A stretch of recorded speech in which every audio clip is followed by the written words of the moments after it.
Hi everyone, if you are thinking how to write square feet in Microsoft Word, then I'll help you how you can do that.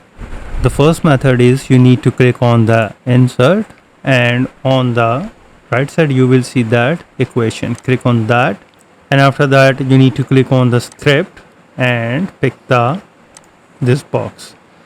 Write first F T and in the second box type 2. The second method is type ft², select the 2 and press Ctrl Shift and is equal to alt together. And the third method is that type ft2, select the 2 and in the home tab under you will see that superscript. Click on that.